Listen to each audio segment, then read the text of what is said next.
नमस्कार, जय हिंद दोस्तों। मेयर ऑफ कैस्टरविच चैप्टर 32 हमको शुरू करना है। चलिए स्टार्ट करते हैं। Two bridges stood near the lower part of Casterwich town. तो कैस्टरविच के निचले हिस्से में दो पुल बने हुए थे। The first of weather stained brick, पहला जो मौसम की वजह से खराब हो चुकी ईंटों से बना था, was immediately at the end of high street. वो हाई स्ट्रीट के बिल्कुल एंड में था।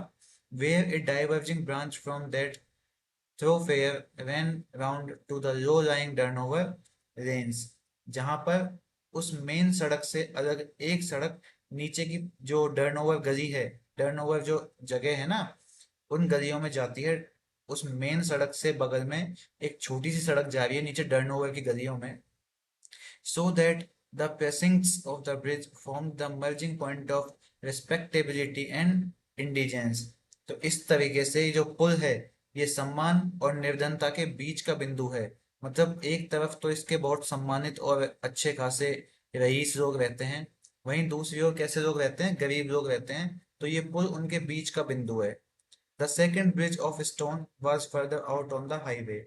और जो दूसरा पुल जो पुल है वो पत्थर का है, और वो मेन रोड पर, राजमार्ग पर आगे की तरफ था। In fact Fairlie in the meadows, वास्तव में कहें तो वो घास के मैदान के पास था। दो still with in the town boundary, हालांकि अभी भी वो शहर की सीमा के भीतर ही था। द ब्रिजेस हैड स्पीकिंग काउंटिनेंसेस, इन पुलों के जो मुखौटे हैं ना, वो बात करते हुए दिखाई देते हैं। Every projection in each was borne down to obtuseness, partly by weather, more by friction from generations of loungers whose toes and heels had from year to year made restless movement against these parapets as they had stood there meditating on the aspect of affairs। तो प्रत्येक पुल का जो ऊंचा हिस्सा है वो घिस घिस कर थोड़ा सा हल्का पड़ गया था। हालांकि थोड़ा बहुत मौसम मौसम की वजह से, और बाकी का जो पीढ़ी दर पीढ़ी आराम करने वाले लोग हैं ना, वो यहाँ पे आते थे, तो उनके घर्षण की वजह से जिनके पैर की उंगलियां, जिनके टोस और एड़ियां साल दर साल, इनके जो पैरापेट्स हैं, इनकी जो पैरापेट का मतलब क्या होता है, पुल के बगल में जो छोटी छोटी ऊंची ऊंची दीवार होती है ना, उनको बोलते हैं पैरापेट। तो इन पैरापेट के खिलाफ वो लोग अपने हाथ पैरों से उल्टी सीधी हरकतें किया करते थे, और वहां पे खड़े होकर वो अपनी जिंदगी के बारे में या फिर जो भी उनके दिमाग में आइडियाज आते थे उन पे विचार किया करते थे। पूरा पुल का डिस्क्रिप्शन है, कोई याद रखने वाली चीज नहीं है। याद रखने वाली चीज ये सेकंड ब्रिज होगा, कहाँ होगा वो हम अभी आगे डिस्कस करेंगे। In the case of the more friable bricks and stones even the flat faces were worn into hollows by the same mixed mechanism।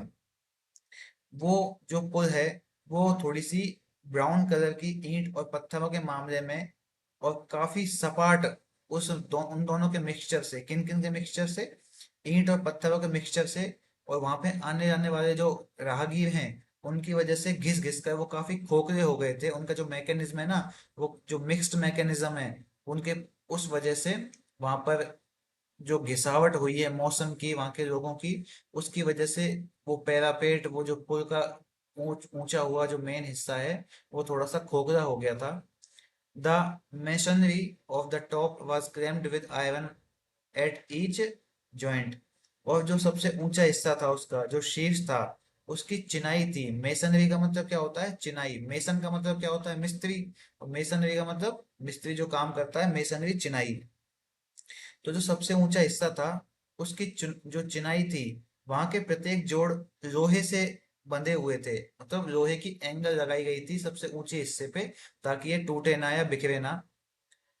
Since it had been no uncommon thing for desperate men to wrench the coping off and throw it down the river in reckless defiance of the magistrates।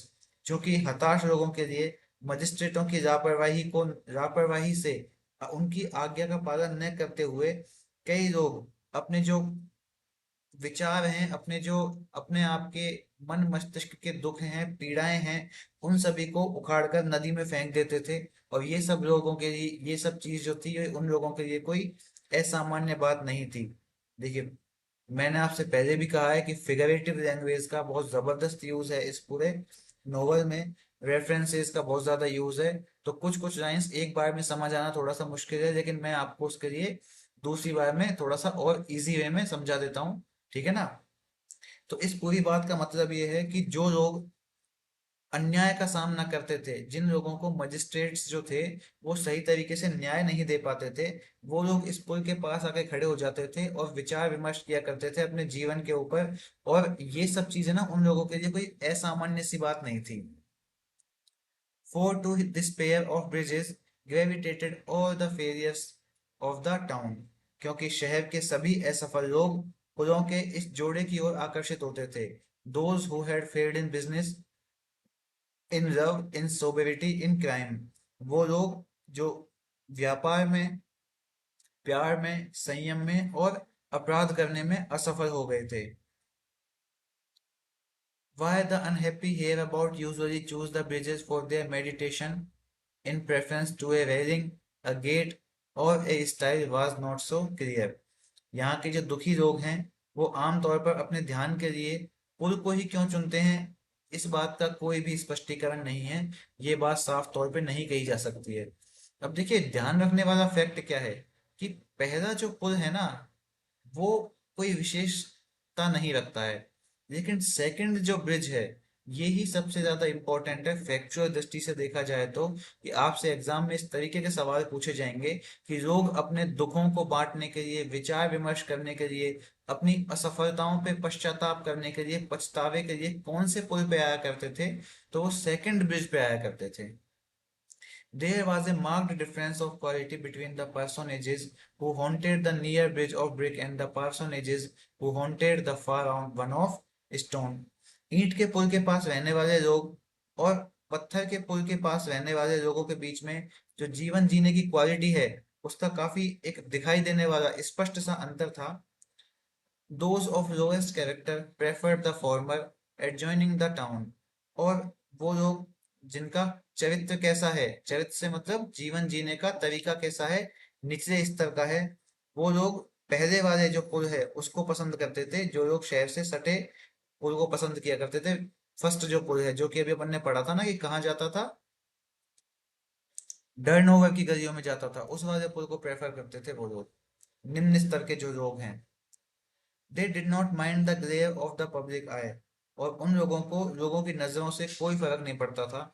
They had been of comparatively no account during their successes, और अपनी सफलताओं के दौरान वो comparatively तुलनात्मक रूप से कैसे थे, बिल्कुल महत्वहीन थे। And though they might feel dispirited, they had no particular sense of shame in their own, और हालांकि वे निराश महसूस कर सकते थे, लेकिन उन्हें अपनी बर्बादी पर कोई भी शर्मिंदगी महसूस नहीं हुआ करती थी। Their hands were mostly kept in their pockets, उनके हाथ ज्यादातर अपनी जेबों में रहते थे। They wore a leather strap around their hips और knees and boots that required a great deal of racing but seemed never to get any. वो अपने हिप्स और घुटनों के चारों ओर चमड़े के पट्टे पहनते थे और ऐसे जूते पहनते थे जिनमें बहुत ज्यादा फीतों की आवश्यकता होती थी, लेकिन फिर भी उनको देखकर ऐसा लगता था कि जैसे उन जूतों में कभी फीते बांधे ही नहीं गए हों। Instead of saying at their adversities they spat, अपनी विपत्तियों पर दुखी होने की बजाय, आहें भरने की बजाय वो लोग थूकते थे। And instead of saying the iron had entered into their souls they said they were down on their luck, और ये कहने की बजाय कि लोहा उनकी आत्माओं में प्रवेश कर गया है, वो कहते थे कि वो अपने भाग्य से निराश थे। अब iron had entered into their souls, ये एक फिगरेटिव लैंग्वेज है बहुत ज्यादा इंटेंस दुख को प्रकट करने के लिए। तो ये कहने की बजाय, अब चूंकि वो निम्न स्तर के लोग हैं तो उनकी भाषा भी कैसी है, लोकल डायलेक्ट की है, निम्न स्तर की भाषा का इस्तेमाल करते हैं वो, तो इसलिए वो एक अच्छा फ्रेज यूज करने की बजाय अपने दुख को प्रकट करने के लिए वो सादा सादा कहते थे कि वो अपने भाग्य से निराश थे। Job in this time of distress had often stood there, Job अपने संकट के समय में अक्सर यहाँ पे खड़ा रहता था।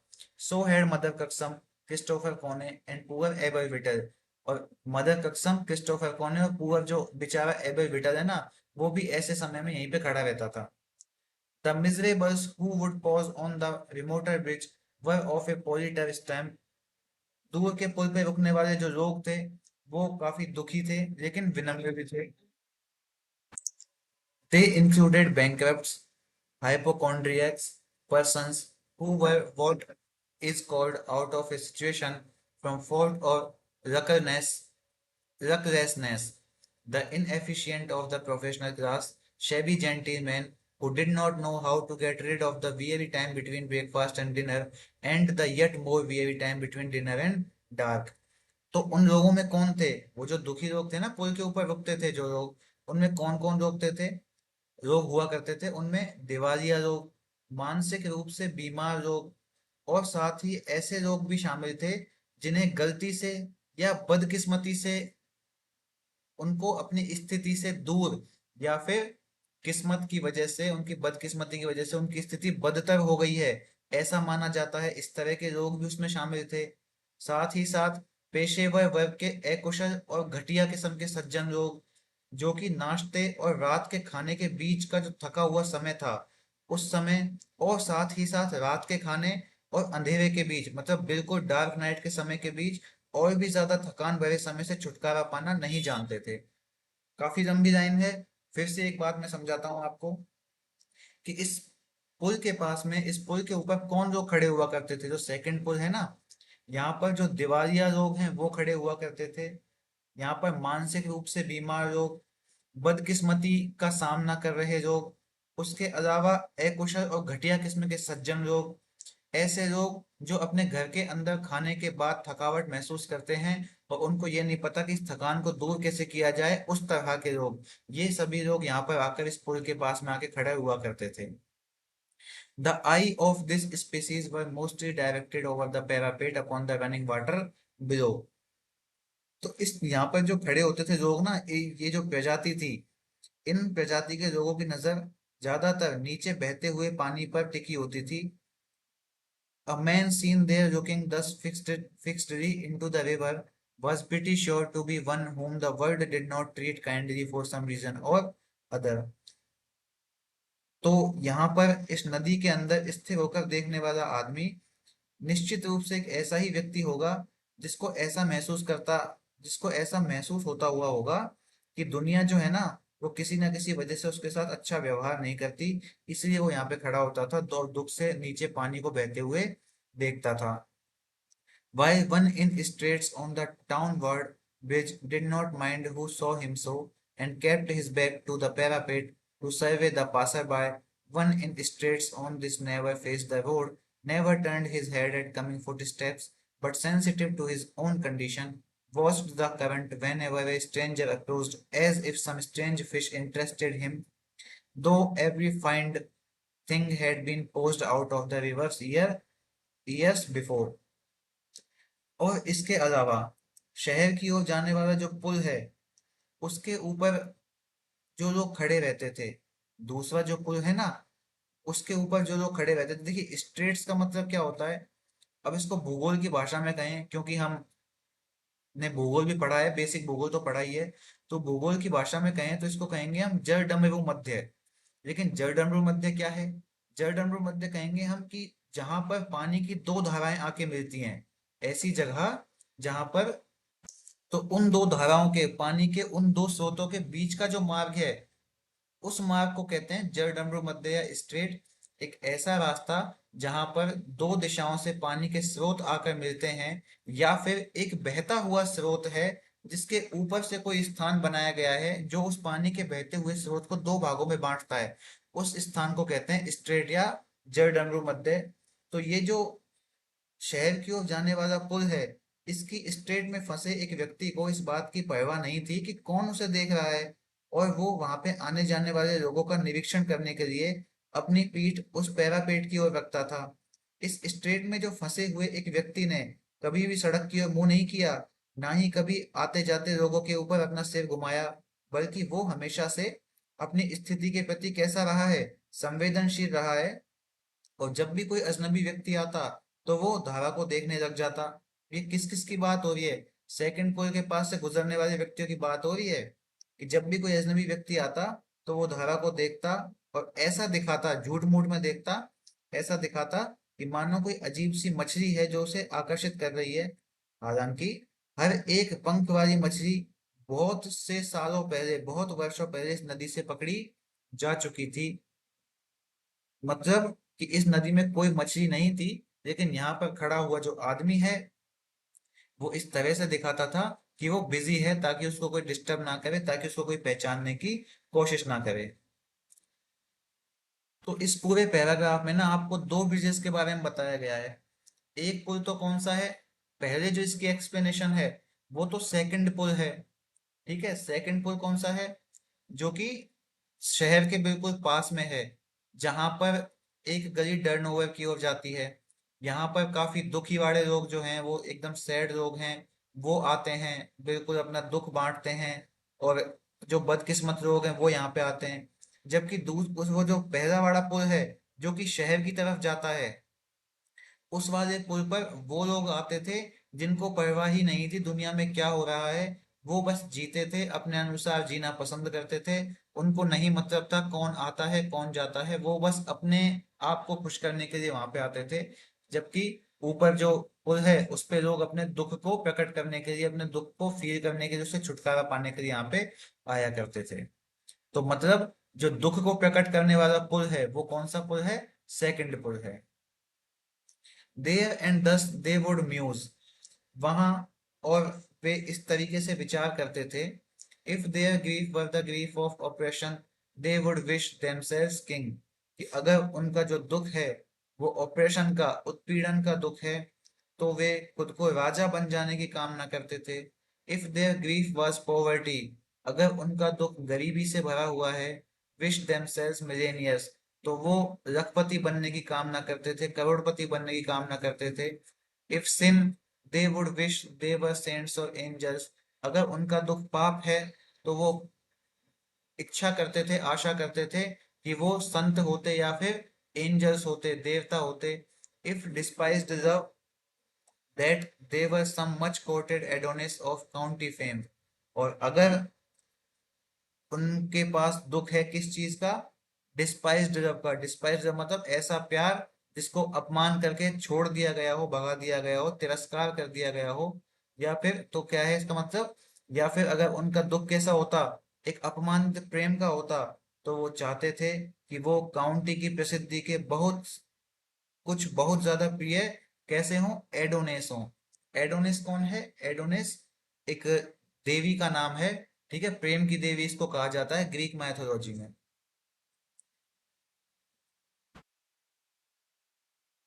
Some had been known to stand and think so long with this fixed gaze downward that eventually they had allowed their poor carcasses to follow that gaze, and they were discovered the next morning out of reach of their troubles, either here or in the deep pool called Blackwater, a little higher up the river. कुछ लोग इस जगह पर अपनी आंखों को इतनी स्थिरता से गड़ा कर, कहाँ पर, उस पानी के ऊपर, उस नदी के ऊपर इतनी स्थिरता से गड़ा कर लंबे समय तक यहाँ पे खड़े होकर सोचते थे कि आखिरकार उन्होंने अपनी बेचारी लाशों को उस निगाह का अनुसरण करने दिया, उस आंखों की जो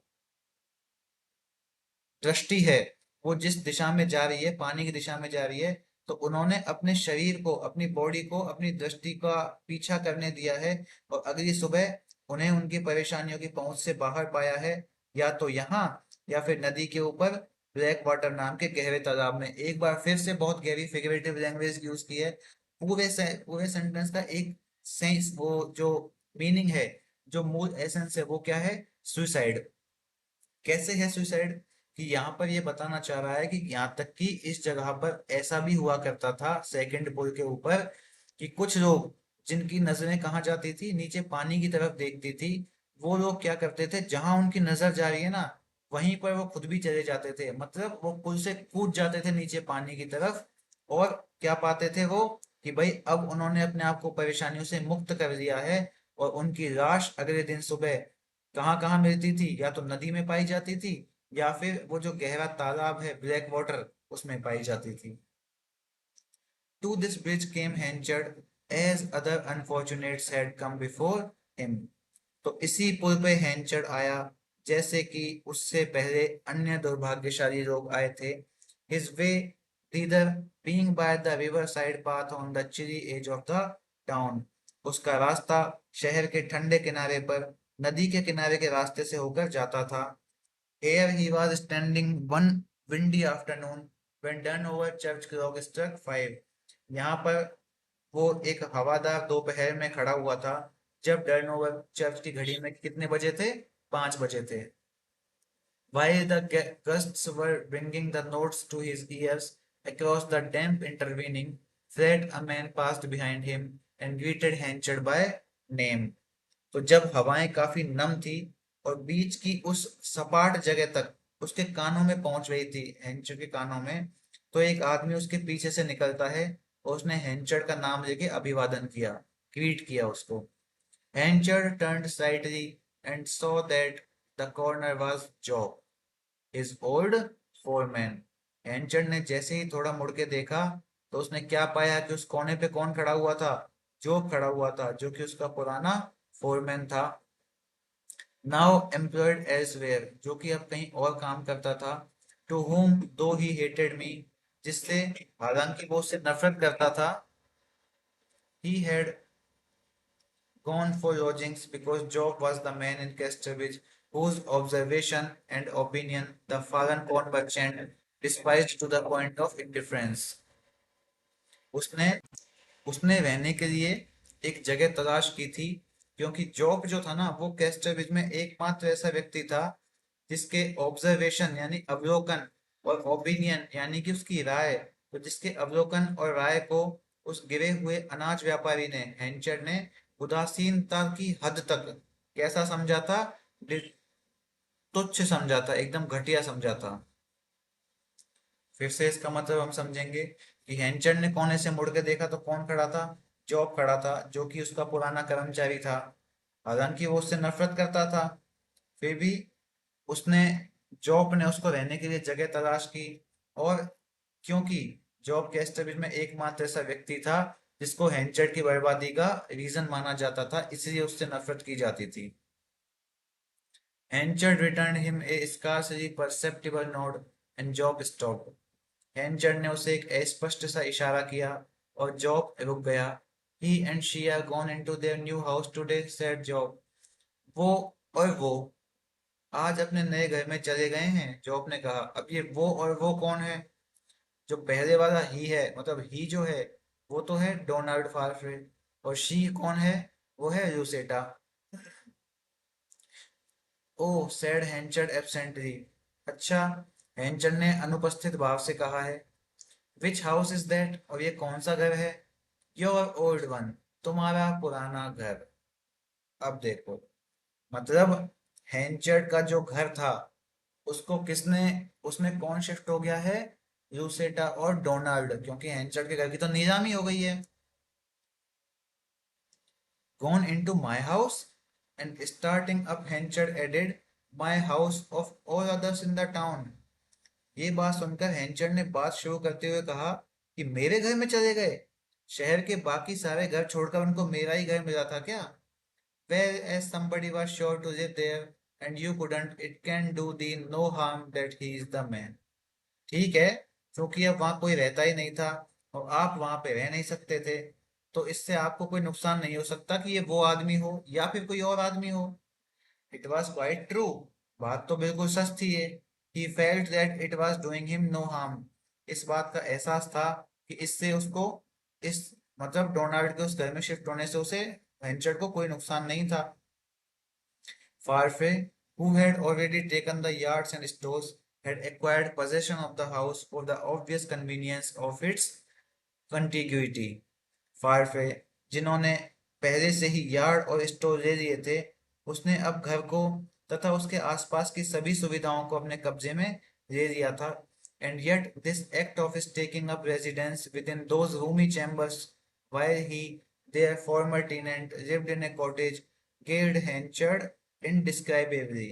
और फिर भी जब वो अपने जब वो उनके पूर्व किराएदार जो कि एक झोंपड़ी में रहते थे, उन विशाल कक्षों में रहने का उनका ये कृत्य हेंचर्ड को काफी इनडिस्क्राइबेबली परेशान कर रहा था। मतलब फिर से थोड़ा सा समझिए कि ये जो चीज थी ना, परेशान क्या कर रही थी हेंचर्ड को? क्या चीज परेशान कर रही थी?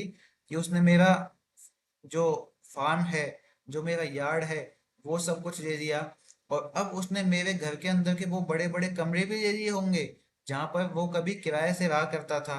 ये सब चीज हैंचर को काफी दुखी कर रही है। Job continued, and you heard of that fellow who bought all the best furniture at your sale? He was bidding for no other than Farfrey all the while. It has never been moved out of the house as he would already got the lease. और job ने आगे कहा कि क्या आपने उस व्यक्ति के बारे में सुना है जिसने आपका सारा फर्नीचर जो है वो सेल में खरीद लिया है? वो हर समय फायरफ्रे के अलावा कोई और नहीं था हो सकता था, कोई और व्यक्ति उतनी बोली नहीं लगा सकता था उन सब चीजों की जितनी की फायरफ्रे ने लगाई थी। और उस फर्नीचर को कभी घर से बाहर ही नहीं ले जाया गया था क्योंकि उसे पहले ही उसकी लीज मिल चुकी है, उसका पट्टा मिल चुका है, उसका अधिकार हो चुका है उस फर्नीचर के ऊपर। इतना अच्छा खासा पैसा फायरफ्रे ने चुकाया था उन सब के लिए। My furniture too, surely he will buy my body and soul likewise. मेरा फर्नीचर भी ले लिया उसने? खैर निश्चित रूप से एक दिन वो मेरे शरीर और आत्मा को भी इसी तरह खरीद लेगा। There is no saying he won't if you be willing to sell. अगर आप बेचने को तैयार हैं तो ये कहना गलत नहीं होगा। And having planted these wounds in the heart of his once imperious master, Job went on his way. और अपने एक समय के दबंग मालिक के दिल में ये घाव भरकर जॉब अपने रास्ते पे चल दिया। While Henchard stared and stared into the racing river till the bridge seemed moving backward with him. जबकि हैंचर्ड बहती हुई नदी को देखता रहा जब तक कि उसे ऐसा नहीं लगा कि पुल भी उसकी तरह ही उसके साथ साथ बैकवर्ड पीछे की तरफ बढ़ रहा है। The low land grew blacker and the sky a deeper grey. When the landscape looked like a picture blotted in with ink, another traveler approached the great stone bridge. तो नीचे की भूमि जो है वो काली होती जा रही थी, मतलब रात होती जा रही है, शाम हो रही है ना, तो अंधेरा तो होने लग गया है। नीचे की भूमि काली होती जा रही थी और आसमान गहरे रंग का हो रहा था, धूसर कलर का। जब वो सारा माहौल शाही से रंगे हुए चित्र के जैसा लग रहा था तो एक यात्री उस बड़े पत्थर के पुल के पास पहुंचा। He was driving a gig, his direction being also downwards. वो एक गिग चला रहा था। गिग मैंने आपको पहले भी डिस्क्राइब किया है, दोपहिया घोड़ा गाड़ी। और उसकी दिशा शहर की ओर थी, मतलब वो शहर की तरफ जा रहा था। On the round of the middle of the arch the gig stopped. तो मेहराब के बीच में आकर गिग रुक गई। Mister Henchard came from it in the voice of Farfrey. Hanchard turned his face. तो क्या आवाज आती है? आवाज आती है मिस्टर हैंचर्ड। उस गाड़ी में से फारफे की आवाज आई है और ये आवाज सुनकर हैंचर्ड ने अपना चेहरा घुमाया। Finding that he had guessed rightly, Parfait told the man who accompanied him to drive home, while he alighted and went up to his former friend. तो ये जानकर कि उसका अनुमान सही था, फारफे ने अपने साथ आए व्यक्ति से कहा कि वो गाड़ी चला के घर ले जाए, जबकि वो खुद उतरकर अपने पुराने दोस्त के पास चला गया। मतलब फारफे ने अपने जो ड्राइवर है उसको बोल दिया कि भाई तू जा, और वो खुद हैंचर्ड के पास आ गया। I have heard that you think of emigrating Mister Henchard. मैंने सुना है कि आप यहाँ से जाने के बारे में सोच रहे हैं mister हैंचर्ड। He said, is it true? क्या ये सच है? I have a real reason for asking. मेरे पास पूछने का एक वास्तविक कारण है। Henchard withheld his answer for several instants and then said yes. खैर कई पलों तक हेंचर ने अपना उत्तर नहीं दिया और फिर कहा हाँ, इट इज ट्रू, ये सच है। I am going where you were going to a few years ago when I prevented you and got you to bide here. मैं वहीं जा रहा हूँ जहाँ कुछ साल पहले तुम जा रहे थे जब मैंने तुम्हें रोका था और तुम्हें यहाँ पे रुकने के लिए विवश किया था, मजबूर किया था। It is turn and turn about isn't it? ये तो बार बार घूमने जैसा है ना? Do you mind how we stood like this in the chalk walk when I persuaded thee to stay? क्या तुम्हें बुरा लगता है कि जब मैंने तुम्हें रुकने के लिए मनाया था तब हम उस चौक वॉक में इस तरह से खड़े हुए थे? You then stood without a shackle to your name, and I was the master of the house in Con Street. But now I stand without a stick or a rag, and the master of that house is you. तुम तुम अपने नाम के बिना ना ही किसी संपत्ति के बिना मेरे साथ खड़े थे, और मैं कॉर्न स्ट्रीट में घर का मालिक था। लेकिन अब मेरे पास ना तो कोई छड़ी है, ना तो कोई कपड़े का टुकड़ा है, और अब उस घर के मालिक कौन हो? तुम हो।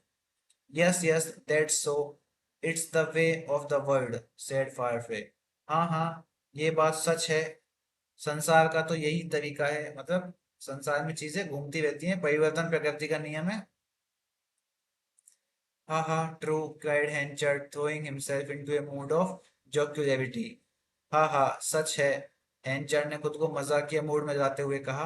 Up and down, I am used to it, what's the odds after all. ये ऊपर नीचे चीजों का होना, परिस्थितियों का ऊपर नीचे होना, मुझे इसकी आदत है, आखिर और क्या ही संभावना हो सकती है। Now listen to me. If it is not taking up your time, said Farfrey, just as I listened to you, don't go, stay at home.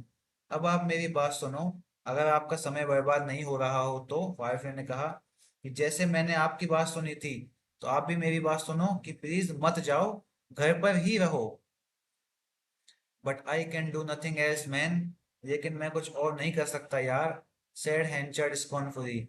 हैंचर्ड ने अपने आप से तिरस्कारपूर्ण तरीके से कहा है, मतलब खुद से तिरस्कार हो रहा है उसको, डोनाल्ड के प्रति तिरस्कार नहीं है। जो उसकी घृणा है वो उसकी खुद से है। तो उसने घृणित रूप से कहा कि मैं कुछ और नहीं कर सकता यार, the little money I have will just keep body and soul together for a few weeks and no more. तो वो जो थोड़ा सा पैसा है मेरे पास, वो मेरे शरीर और आत्मा को कुछ हफ्तों तक, उससे ज्यादा नहीं, कुछ हफ्तों तक, एक साल एक साथ रख सकता है। मतलब मेरे पास इतना पैसा है कि मैं कुछ हफ्तों तक खाना खा सकता हूँ, जिंदा रह सकता हूँ। I have not felt inclined to go back to journey work yet, but I can't stay doing nothing, and my best chances elsewhere. मुझे अभी तक वापस यात्रा पर जाने का मन नहीं हुआ है, लेकिन मैं कुछ नहीं कर सकता, और मेरे लिए सबसे अच्छा विकल्प कहीं और ही होगा, यहाँ मेरे लिए अच्छा विकल्प नहीं है। No, but what I proposed is this, if you will listen. नहीं, लेकिन अगर आप मेरी बात सुनोगे तभी तो मैं प्रस्ताव रखूंगा। Come and live in your old house. आओ और अपने पुराने ही घर में ही रहो। We can spare some rooms very well. हम आपके लिए कुछ कमरे छोड़ सकते हैं। I am sure my wife would not mind it at all. मैं यकीन के साथ कह सकता हूँ कि इस चीज से मेरी पत्नी को कोई आपत्ति नहीं होगी। Until there is an opening for you, जब तक कि तुम्हारे लिए कोई जगह ना हो, तब तक, मतलब जब तक तुम्हें कोई रहने के लिए जगह नहीं मिल जाती, तब तक तुम आओ, हमारे साथ ही रहो। अब डोनाल्ड को थोड़ी पता है कि उसकी पत्नी को इस चीज से दिक्कत होगी या नहीं होगी, पर उसने कह तो दिया, क्योंकि उसको हेंचर्ड और लूसेटा के पुराने व्यवहार के बारे में नहीं पता है ना, बिल्कुल। हेंचर्ड started, probably the picture drawn by the unsuspecting Donald of himself under the same roof with Lucetta was too striking to be received with equanimity. No, no, he said gruffly, we should quarrel. हेंचर्ड चौंक गया। शायद Donald ने लूसेटा के साथ एक ही छत के नीचे खुद की जो तस्वीर खींची थी ना, वो इतनी चौंकाने वाली थी कि उसे शांति से स्वीकार नहीं किया जा सकता था। सेंस क्या है कि हेंचर्ड सोच रहा है कि शायद मेरे और हेंचर्ड के एक साथ रहने के संबंध में उसने जो लूसेटा को बताया है, वो शायद वास्तविकता में उसको सच्चाई का भान नहीं है। और दूसरी ओर ये भी सोच रहा है कि शायद डोनाल्ड की जो पत्नी है इस समय लूसेटा, उसको भी सच्चाई का कोई ज्ञान नहीं है। इसीलिए उसने कहा, नहीं नहीं, सैड ग्रफली, मतलब कर्कश आवाज में, वी शुड क्वारल, हम लड़ मरेंगे। You should have a part to yourself. अब ये हे मतलब ये है वे, HAVE। तो वो कहता है कि तुम्हें अपना एक हिस्सा मिलना चाहिए, said fire, and no body to interfere with you, और कोई भी तुम्हारे काम में दखल नहीं करेगा। It will be a deal healthier than down there by the river where you live now. ये उस नदी के किनारे की जगह से कई ज्यादा स्वस्थ जगह होगी जहाँ पे तुम अभी रहते हो।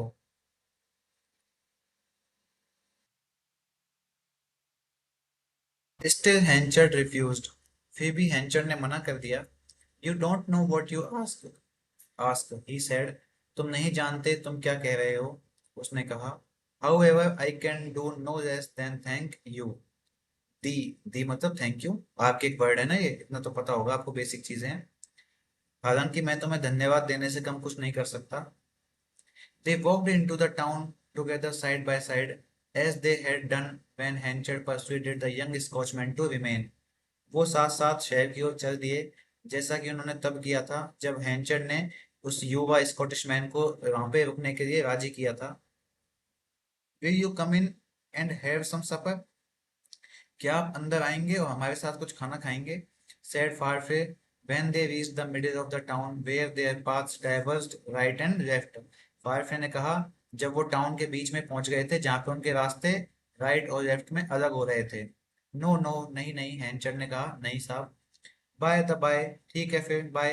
आई हैड नियरली फॉरगॉट, मैं तो लगभग भूल ही गया था. I bought a good deal of your furniture, मैंने आपका सारा फर्नीचर बहुत अच्छी डील में खरीद लिया है. सो आई हैव हर्ड, हाँ मैंने सुना है इसके बारे में. Well it was no that I wanted it so very much for myself, but I wish you to pick out all that you care to have, such things as many as may be endeared to you by associations by or particularly suited to your use. नहीं नहीं, खैर ऐसा नहीं है. मैंने ये furniture क्यों खरीदा है? मैंने क्यों खरीदा है फर्नीचर? क्योंकि मैं इसे अपने लिए बहुत चाहता था. लेकिन मैं चाहता हूँ कि आप अपनी पसंद की सभी चीजें चुन लें जो हमें प्रिय हों, जो हमारे उपयोग के लिए विशेष रूप से उपयुक्त हों. And take them to your own house, और उन्हें अपने घर ले जाएं. It will not be depriving me, इससे मुझे वंचित नहीं होना पड़ेगा उन सब चीजों से. We can do with rest very well and I will have plenty of opportunities of getting more. हम कम में भी बहुत अच्छा काम चला सकते हैं और मुझे और अधिक पाने के खूब सारे अवसर मिलेंगे. What, give it to me for nothing, said Henchard, but you paid the creditors for it. क्या इसे मुझे मुफ्त में दे दोगे तुम? हैंचर्ड ने कहा, लेकिन आपने इसके लिए लेनदारों को भुगतान तो किया ही होगा. Ah yes, but maybe it's worth more to you than it is to me. हाँ लेकिन ये आपके लिए ज्यादा वर्थ है बजाय मेरे. मतलब डोनाल्ड ने उसको ऑफर किया है कि भाई आप चाहो तो आपका फर्नीचर ले सकते हो, मैंने वो फर्नीचर आपके लिए खरीद लिया है क्योंकि आपको आपका फर्नीचर बहुत ज्यादा प्यारा है और आप चाहो तो उसे अपने घर भी ले जा सकते हो. ठीक है, हम तो कम फर्नीचर में भी काम चला लेंगे. और मैं तो और खरीदूंगा, वो तो लाइन थी ना कि हमें उसको पाने के बहुत अवसर मिलेंगे. मतलब मैं तो और खरीदूंगा, आप चाहो तो इसे अपने पास ले जा सकते हो. लेकिन हैंचर्ड यही पूछ रहा है कि भाई क्या तुम उसे मुफ्त में दे दोगे, लेकिन तुमने तो इसके लिए पैसा पे किया है. तो वो कह रहा है कि ah yes but maybe it's worth more to you than it is to me. हाँ पर ये आपके लिए ज्यादा, जितना ज्यादा मूल्यवान है ना उतना मेरे लिए नहीं है, मेरे से तो ज्यादा आपके लिए मायने रखता है वो furniture. Henchard was a little moved, Henchard थोड़ा भावुक हो गया. I sometimes think I have wronged thee, मैं कभी कभी सोचता हूँ कि मैंने उसके साथ गलत किया है. He said in tones which showed the disquietude, disquietude that the nightshades hid in his face. तो हेंचर थोड़ा भावुक होकर कहता है कि मुझे कभी कभी लगता है कि मैंने तुम्हारे साथ गलत किया है. और ये बात उसने ऐसे लहजे में कही है जिससे उसके चेहरे पर उस रात के पर्दे के पीछे जो छिपी हुई बेचैनी है वो झलक रही थी. He shook Firefly abruptly by the hand and hastened away as if unwilling to betray himself further. उसने अचानक से फायरफ्ले से हाथ मिलाया और जल्दी से वहां से दूर चला गया जैसे कि वो खुद को और अधिक धोखा देने के लिए तैयार नहीं था. Firefly saw him turn through the thoroughfare into Bull Stake and vanish down towards the Prairie Mill. Firefly ने उसे बुल स्टेक में मुख्य सड़क से मुड़ते हुए और प्रायरी मिल की ओर गायब होते हुए देखा. Meanwhile, Elizabeth Jane, in an upper room no larger than the prophet's chamber, and with the silk attire of her palmy days packed away in a box, was knitting with great industry between the hours which she devoted to studying such books as she could get hold of. इसी बीच Elizabeth जेन, जो कि ऊपर के room में, ज्यादा बड़ा room नहीं है वो, ऐसा किस लिए कहा गया है कि उसका ज्यादा बड़ा रूम नहीं है, किस तरीके से कहा गया है कि प्रोफेट से चैम्बर, जो पैगंबर थे ना, पैगंबर के चैम्बर से बड़ा उनका कोई रूम नहीं था. मतलब जिस रूम में जेन रहती है, अभी हमने पढ़ा था ना कि जेन ने इन दोनों की शादी के समय उसी दिन रूम चेंज कर लिया था, और वो रूम कहाँ था? हैंचर के घर के ठीक सामने था. तो उसी रूम की बात कर रही है कि है जेन जो अब इस जिस रूम में रहती है वो पैगंबर के रूम से बड़ा कोई रूम नहीं था। और अपने सुनहरे दिनों के रेशमी वस्त्रों को एक बक्से में पैक करके वो बड़ी मेहनत से निटिंग कर रही थी, बुनाई कर रही थी। और जो भी किताबें उसे मिल जाती वो उनका अध्ययन करती थी। Her lodgings being nearly opposite her stepfather's former residence, now Fireflies। अब उसका जो घर था, जो कि उसके सौतेले पिता के पुराने निवास के ठीक सामने था, अब वो फायरफे के निवास के सामने है। She could see Donald and Rosetta speeding in and out of their door with all the bounding enthusiasm of their situation। वो डोनाल्ड और रोसेटा को अपनी स्थिति के सभी उत्साह के साथ अपने दरवाजे से अंदर और बाहर तेजी से आते जाते हुए देख सकती थी। She avoided looking that way as much as possible. वो अवॉइड करती थी उस दिशा में देखना जितना ज्यादा संभव हो सके। But it was hardly in human nature to keep the eyes averted when the door slammed. लेकिन दरवाजा बंद होने की आवाज पर आंखें फेर लेना मानव के स्वभाव में है ही नहीं। ये काफी मुश्किल होता है मानव के लिए। While living on thus quietly, she heard the news that Henchard had caught cold and was confined to his room, possibly a result of standing about the meads in damp weather। तो इस तरह चुपचाप रहते हुए उसने एक खबर सुनी कि हैंचर्ड को ठंड लग गई है और उसने अपने आप को कमरे में बंद कर दिया है। और ये क्यों लगी होगी, किसकी संभावना की वजह से? पॉसिबली, तो संभावना है कि शायद ये जो नमी से भरा हुआ मौसम है ना, इस मौसम में वो घास के आसपास के मैदानों में खड़ा हुआ रहता है। इस वजह से उसे ठंड लग गई होगी। She went off to his house at once. तो वो तुरंत उसके घर चली गई। This time she was determined not to be denied admittance and made her way upstairs. इस बार उसने प्रवेश से इनकार नहीं करने का दृढ़ निश्चय किया और तुरंत ही ऊपर की ओर चली गई। He was sitting up in the bed with a great coat round him and at first resented her intrusion। तो वो बिस्तर पे एक ग्रेट कोट के साथ बैठा हुआ था। ठंड से बचाने वाला एक गर्मी देने वाला कोट होता है, मोटी ऊन का। उस ग्रेट कोट के साथ बैठा हुआ था। और एक बार तो वो नहीं चाहता था कि उसका हस्तक्षेप हो जेन का। मतलब जेन को वो एक बार के लिए तो वैसा चाहता था कि जेन ना आए मेरे पास। खुद की गिरानी से था वो, खुद के अंदर गिल्ट की वजह से सोच रहा था ऐसा। Go away he said. चली जाओ उसने कहा। आई डोंट लाइक टू सी दी। मुझे तुमसे नहीं मिलना है, मैं तुम्हें नहीं देखना चाहता। अपने अंदर की गिरानी है उसकी, ऐसा नहीं है कि वो जेन से नफरत करता है। बट फादर, लेकिन पापा। I don't like to see thee, he repeated. मैं तुम्हें नहीं देखना चाहता, उसने दोबारा यही बात कही है। However the ice was broken and she remained. और आखिरकार बर्फ पिघल चुकी थी और वो वहीं पे रुक गई। अब आइस वॉज ब्रोकन का मतलब क्या है?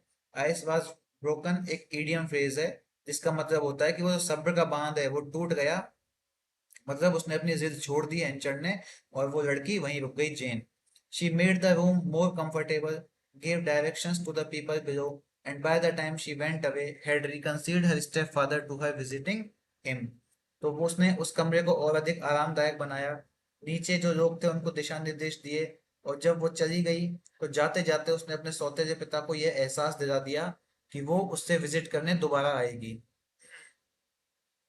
The effect either of her ministrations or of her mere presence was a rapid recovery। तो जो लड़की है जेन, उसके यहाँ आने से, उसकी उपस्थिति यहाँ पे होने से इस बात पे असर पड़ा कि हेंचर्ड जल्दी ही ठीक हो गया। He soon was well enough to go out। वो जल्दी ही बाहर जाने के लिए स्वस्थ हो गया था। And now things seemed to wear a new color in his eyes। और अब उसकी आंखों में सब कुछ एक नया रंग ले रहा था। He no longer thought of emigration and thought more of Elizabeth। अब वो यहाँ से जाने के बारे में नहीं सोचता था। अब वो ज्यादातर किसके बारे में सोचता था? अपनी बेटी के बारे में, जेन के बारे में।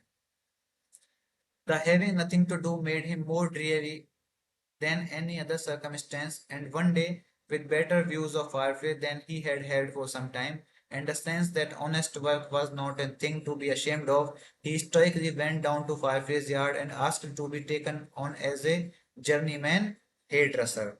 देखिए, अब अकड़ तो टूट ही जाती है ना इंसान के समय के साथ साथ। तो फिर वो क्या सोचता है कि कुछ भी करने को नहीं होना, या कोई भी उसके पास काम नहीं होना, ये सब परिस्थिति उसे ज्यादा उदास कर रही थी।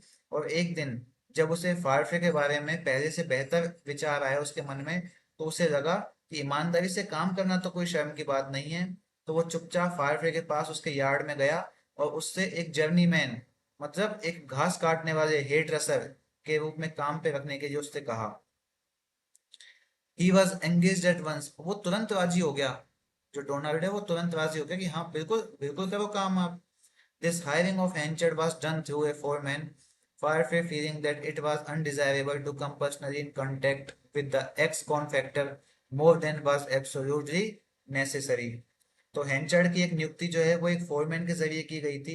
फायरफ्लाई को लगा कि जरूरत से ज्यादा इस कॉन्फैक्टर, एक्स कॉन्फैक्टर मतलब जरूरत से ज्यादा इस पुराने मक्का व्यापारी के साथ संपर्क में आना ने अननेसेसरी है, मतलब कोई जरूरी नहीं है, ऐसा नहीं होना चाहिए। सेंस क्या है कि जरूरत से ज्यादा मेल मिलाप नहीं बढ़ाना चाहिए उसे हैंचर्ड के साथ में। While anxious to help him, he was well aware by the time of his uncertain temper and thought reserved relations best। तो उसकी मदद करने के लिए उत्सुक होने के बावजूद वो इस समय तक अपने अनिश्चित स्वभाव से, इस समय तक अपने अनिश्चित स्वभाव से मतलब किसके, हैंचर्ड के अनिश्चित मतलब टेम्पर्ड था ना, वो जल्दी गुस्सा आ जाता था उसको। तो वो उसके उस स्वभाव से अच्छी तरह से वाकिफ था और उसने यही सोचा था कि एक संतुलित संबंध बनाना ही सबसे अच्छा ऑप्शन है, बेटर होगा कि मैं उससे रिजर्व्ड रिलेशंस बना के रखूं। For the same reason, his orders to Henchard to proceed to this and that country farm dressing in the usual way were always given through a third person। और इसी की वजह से हैंचर्ड को या फिर उस देश के खेत में सामान्य तरीके से घास काटने वाले व्यक्तियों के लिए जो आदेश है ना, डोनाल्ड के द्वारा घास काटने के या किसी और काम के लिए जो आदेश है वो हैंचर्ड को किसी तीसरे व्यक्ति के माध्यम से दिए जाते थे। डोनाल्ड खुद उसके संपर्क में आना प्रेफर नहीं करता था क्योंकि वो उसके व्यवहार से पहले से ही वाकिफ था और वो नहीं चाहता था कि किसी भी तरीके से व्यवहार खराब हो। For a time these arrangements worked well, it being the custom to truss in the respective stackyards before bringing it away, the hay bought at the different farm about the neighborhood। तो कुछ समय तक ये व्यवस्थाएं अच्छी तरीके से चली। आसपास के जो खेत थे उनसे खरीदे गई घास को लाने से पहले उसे संबंधित स्टैक यार्ड में बांधने का, वहां पे रखने का रिवाज था। So that Henchard was often absent at such places the whole week long, इसलिए हैंचर्ड अक्सर पूरे सप्ताह ऐसी जगहों पर जाने से बचता था, एब्सेंट रहता था। When this was all done, और जब ये सब काम हो जाता, and Henchard had become in a measure broken in, और Henchard एक हद तक टूट चुका होता मतलब थक जाता था, he come to work daily on the home premises like the rest, तो वो बाकी लोगों की तरह घर के परिसर में रोजाना काम करने आता था। And thus the once flourishing merchant and mayor and what not stood as a day laborer in the barns and granaries he formerly had on। और इस तरह एक समृद्ध व्यापारी, एक मेयर और क्या क्या नहीं, वो व्यक्ति उन खेत खलिहानों में, उन अन्न भंडारों में दिहाड़ी मजदूर के रूप में खड़ा था जो पहले सभी उसके स्वामित्व में थे, उसके अधिकार क्षेत्र में थे। I have worked as a journeyman before now, haven't I, मैंने पहले भी एक जर्नीमैन के तौर पे काम किया है ना। He would say in his defiant वे, वो अपने विद्रोही अंदाज में कहता। And why shouldn't I do it again, तो मैं इस काम को दोबारा क्यों ना करूं।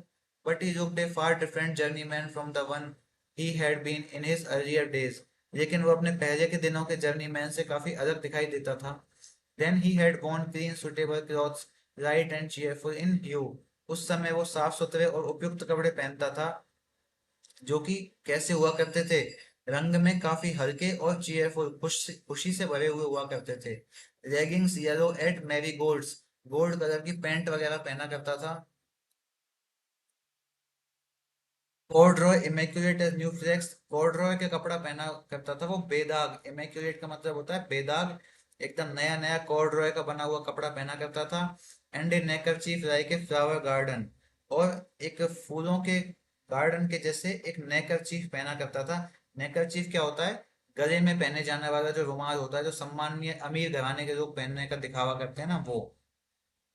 Now he wore the remains of an old blue cloth suit of his gentlemanly times, a rusty silk hat, and a once black satin stock, soiled and shabby।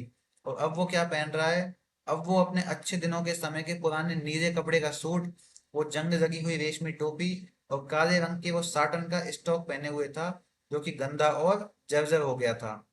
Clad thus he went to and fro, still comparatively an active man, for he was not much over 40, and saw with the other men in the yard Donald Farfrae going in and out the green door that led to the garden and the big house and Lucetta.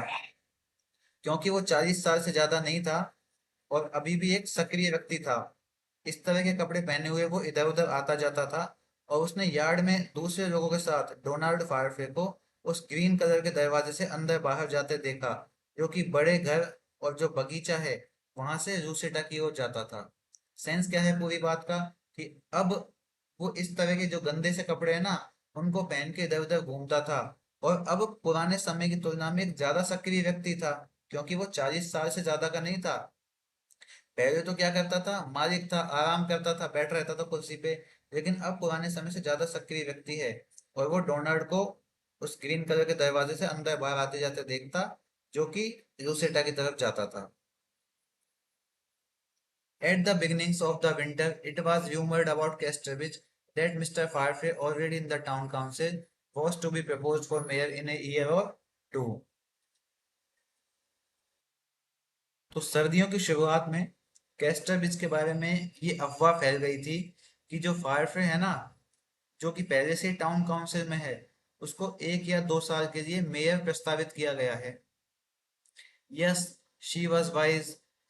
She was wise in her generation, said Hencher to himself when he heard of this one day on his way to Firefly's hay barn.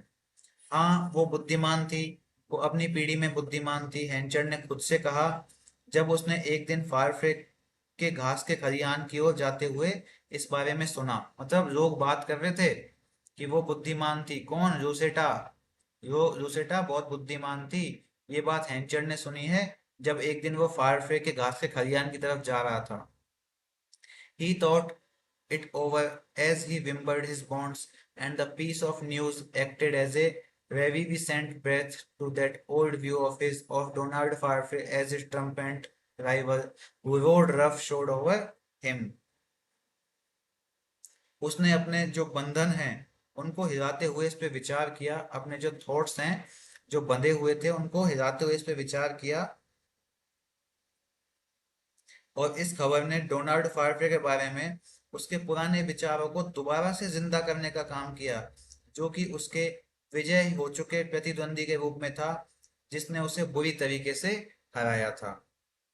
तो ये रेविविसेंट या फिर रिवाइविसेंट, इसका मतलब क्या होता है? पुनर्जीवित करना, दोबारा से जिंदा कर देना।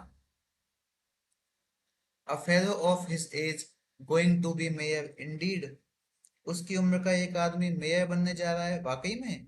He murmured with a corner drawn smile on his mouth. उसने अपने मुंह के एक कोने में मुस्कान लेते हुए या मुस्कुराते हुए कहा, but it is her money that floats an upward, लेकिन यह उसका पैसा है जो उसको ऊपर की तरफ ले जा रहा है। How cussed odd it is, here be I his former master working for him as man, and he the man standing as master with my house and my furniture and my what you may call wife or his own. हा हा, कितना अजीब है कि मैं यहाँ पे हूँ, जो कि उसका पुराना मालिक हूँ, और उसके लिए उसके आदमी की तरह काम कर रहा हूँ, और वो आदमी मेरे लिए मालिक की तरह खड़ा है। और किसके साथ? मेरे ही घर में खड़ा है, मेरे ही फर्नीचर के साथ में, और मेरी ही हो सकने वाली पत्नी को अपने साथ में लेकर वहां खड़ा हुआ है दूसरी जगह पर। मतलब सोच रहा है कि परिस्थितियां कितनी तेजी से बदलती हैं, कि कभी मैं उसका मालिक था, सब कुछ मेरा था, और आज जो कुछ भी मेरा था उस समय वो सब किसका है? डोनाल्ड का है। यहाँ तक कि वो महिला भी जो मेरी पत्नी बन सकती थी, वो भी उसकी पत्नी बन चुकी है। He repeated these things 100 times a day. वो दिन में 100 बार ये बातें दोहराता था। During the whole period of his acquaintance with Lucetta, he had never wished to claim her as his own so desperately as he now regretted her loss. Lucetta से अपने पुराने परिचय के दौरान उसने कभी भी उसे अपना मानने की इच्छा नहीं की थी, लेकिन अब उसे उसके खोने का, हेंचर को लूसेटा के खोने का काफी अफसोस है। जितना ज्यादा उसको अफसोस है ना, इतनी ज्यादा तो उसने कभी इच्छा भी नहीं की थी कि वो लूसेटा को पालेगा। It was no mercenary hankering after her fortune that moved in. ये उसके भाग्य के लिए कोई स्वार्थ से भरी हुई इच्छा नहीं थी जिसने उसको मूव किया था, प्रेरित किया था. Though that fortune had been the means of making her so much the more desired by giving her the air of independence and sauciness which attracts men of his composition. हालांकि उसका जो भाग्य था वो इतना प्रबल था, इतना शक्तिशाली था कि उसके भाग्य ने उसे एक आकर्षक रूप देकर, मोर डिजायर्ड रूप दे करके उसको एक ऐसे व्यक्ति से मिलवा दिया जो कि उसको स्वतंत्रता और साथ ही साथ क्या प्रदान कर रहा है, चंचलता, सॉसीनेस. ठीक है. और ये दोनों स्वभाव से उसने अट्रैक्ट कर दिया है एक मैन को, उसके कंपोजिशन का, उसके स्तर का, उसी के प्रकार के. तो पूरी बात का मतलब यह है कि उसका भाग्य इतना प्रबल था कि उसने अपनी स्वतंत्रता और चंचलता को भी प्राप्त कर लिया और साथ ही साथ एक कायदे वाले, एक बढ़िया जीवन साथी को भी प्राप्त कर लिया है. It had given her her servant's house and fine clothing, a setting that invested Rosetta with a startling novelty in the eyes of him who had known her in her narrow days. इसने उसे घर के जो नौकर हैं, घर के नौकर, उन सबको इसने क्या दिए थे, बढ़िया कपड़े दिए थे. किसने? रूसेटा ने. एक ऐसी स्थिति जिसने यूसेटा को उस व्यक्ति की नजरों में एक चौंका देने वाला नोवेल्टी प्रदान किया. नोवेल्टी का मतलब होता है नयापन या नवीनता. तो एक ऐसी स्थिति जिसने यूसेटा को उस व्यक्ति की नजरों में एक चौंका देने वाला नयापन प्रदान किया था, जिसने उसके जिसने उसे उसके तंग दिनों में जाना था, बैड डेज में जाना था, मतलब काफी गरीबी वाले दिनों में जाना था. मतलब कि अब लूसेटा जो है ना, वो इतनी सब कुछ उसके पास है, इतनी जो खुश होगी, इतनी ज्यादा जो चीयरफुल वे में होगी कि वो अपने नौकरों तक कोई बढ़िया बढ़िया कपड़े कपड़े देती है. और एक ऐसी स्थिति में आ गई है वो कि उसका जीवन एकदम से बदल चुका है, उसके जीवन में एक नयापन आ चुका है. और यहाँ तक कि उसने एक ऐसे व्यक्ति को भी अपना बना लिया है जिस व्यक्ति को वो अपने तंग दिनों में, अब तंग दिन किसके हैं, घटिया खराब दिन किसके हैं, डोनाल्ड के. तो उसने डोनाल्ड को उसके बैड डेज में, उसके बुरे दिनों में जान लिया था. He accordingly lapsed into moodiness, and at every allusion to the possibility of Firefly's near election to the municipal chair, his former hatred of the Scotchman returned. और इसी वजह से हैंचर्ड जो है वो काफी मूडी हो गया था, काफी दुखी सा रहने लग गया था. और जब भी फायरफ्रे के ऊपर जिम्मेदारी आती, किस चीज के रूप में, किस चीज की संभावना, देखिए संभावना की बात हो रही है यहाँ पे. किस चीज की संभावना है ये? फायर के इलेक्शन की, म्यूनिसिपल चेयरमैन. अब म्यूनिसिपल का मतलब तो देखिए वैसे तो नगर पालिका होता है. अब यहाँ पे जिस भी नाम से उसको जाना जाता होगा, अपन तो इसको हिंदी में समझ रहे हैं कि इस वजह से हेंचर्ड जो है वो काफी मूडी हो गया था. और जब भी फायर के नगर पालिका के अध्यक्ष के रूप में चुने जाने की संभावना का संकेत मिलता था, तो फिर से स्कॉटिश मैन के प्रति हेंचर्ड के अंदर पुरानी जो नफरत है वो जाग उठती. Concurrently with this, he underwent a moral change. और इसके साथ ही उसके अंदर एक moral change भी था, नैतिक परिवर्तन भी आया था. It resulted in his significantly saying every now and then in tons of recklessness, only a fortnight more, only a dozen days, and so forth, lessening his figures day by day. और इसका नतीजा ये हुआ कि वो हर बार लापरवाही की तरीके से कहने लगा कि बस एक पखवाड़ा और, बस एक दर्जन और दिन. और इसी तरह दिन पर दिन उसके आंकड़े जो हैं वो कम होते जा रहे थे. Why do you say only a dozen days? Asked Solomon Longways as he worked beside Henchard in the granary weighing oats. तो तुम एक दर्जन दिन क्यों कहते हो? सोलोमन लॉन्गवेज ने पूछा जब वो हेंचर्ड के पास के अनाज भंडार में क्या काम कर रहा था? वेहिंग ओट्स, ओट्स को तोलने का काम कर रहा था. Because in 12 days I shall be released from my oath, क्योंकि 12 दिनों में मैं अपनी शपथ से मुक्त हो जाऊंगा. अब कौन सी शपथ है, ये बात तो आपको याद होनी ही चाहिए. ये इस नोवेल के एसेंस में से एक चीज है. ठीक है. वही शपथ जो हैंचर ने तब ली थी जब उसने अपने बीवी बच्चे को बेच दिया था कि मैं जितने साल का हूं उतने साल के लिए, आने वाले समय तक में मैं शराब को छोड़ दूंगा, शराब को हाथ भी नहीं लगाऊंगा. ये वाली शपथ की यहाँ पे बात कर रहा है। वॉट ओथ, कौन सी शपथ? The oath to drink no spirituous liquid, वो शपथ जिसमें मैंने किसी भी प्रकार का मादक द्रव्य न पीने की शपथ ली थी, किसी भी प्रकार का नशीला पेय पदार्थ न पीने की शपथ ली थी। इन 12 days it will B 21 years since I swore it, 12 दिनों में उस शपथ को 21 दिन हो जाएंगे। देखिए, अब ये जो फैक्ट है ना आपके सामने, चलिए इस लाइन को कंप्लीट करते हैं फिर समझते हैं कि 12 दिनों में उस शपथ को 21 दिन हो जाएंगे। And then I mean to enjoy myself please God, और उसके बाद मैं अपने जीवन का आनंद मनाऊंगा, अपने आप का मतलब अपने आप को खुश करूंगा, प्रसन्न करूंगा, मौज करूंगा, मस्ती करूंगा, शराब पीऊंगा मतलब। देखिए, तो अब कंफ्यूजन वाली चीज क्या है? कंफ्यूजन वाली चीज है कि कई जगह ये हमको मिलता है सुनने को कि हैंचड़ की शपथ जो है वो 20 सालों के लिए है।